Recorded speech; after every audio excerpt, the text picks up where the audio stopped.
Salam, hər vaxtınız xeyir olsun. Deməli, bugün sizlərlə birlikdə işıq və kölgə haqqında danışaq. Deməli, bu əşya üzərində işıq sol tərəfdən düşüb. Sol tərəfdən düşdüyü üçün də bilik və işıq da sol tərəfdə yerləşəcək. Buna görə də düşən kölgə, refleks, yarım kölgə sağ tərəfdə qalacaq. Yəni, işıq mənbəyi əgər soldan yox sağdan düşərsə, onda yenə əksi istiqamətdə olacaq. Yəni, yerləri dəyişə bilər. İşıq üzərində deməli, bilik nədir? Əşya üzərində ən parlaq yer və ağ rəngdə olurdu. İşıq isə işıqlanan yerdir. Yəni bilik işıqdan fərqlənir və daha çox ağ rəngdə olurdu. Gələk yarım kölgə. Yarım kölgə isə bu işıqdan kölgəyə xəfif keçiddir. Yarım kölgə işıqdan kölgəyə xəfif keçiddir. Yəni bir yoldur. Belə təsəvvür edək ki, işıqdan kölgəyə bir yoldur. Və ən sonunda kölgə istiqamətində qalır. Bu da yarım kölgə adlanır.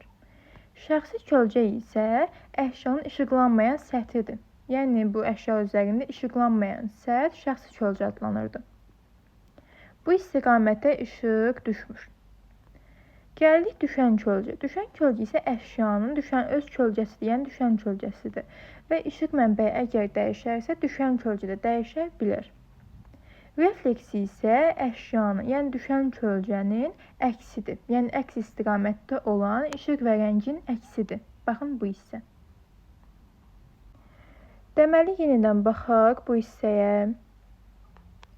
Yaxınlaşdıraq. İndi isə biz burada əşya üzərində refleksi tapaq. Deməli, refleks demişdik ki, nədir? Düşən kölgənin əksi. Əks istiqamətdə olan işıq rəngin əksi. Refleksi isə tam burada yerləşir. İndi isə bilik. Bilik nədir? Əşya üzərində ən parlaq yer. Dedik ki, ağ rəngdə olurdu. Deməli, ağ rəngdə olan hissə isə bilik adlanır. İşıqdan kölgəyə bir yol desək, bu hissədə yarım kölgə adlanacaq. Yəni, işıqdan kölgəyə keçid. Şəxsi kölgə isə nə idi? Heç işıqlanmayan səthi deməkdir. Yəni, bu hissəyə işıq düşmür, ancaq kölgədir. Bu isə şəxsi kölgə.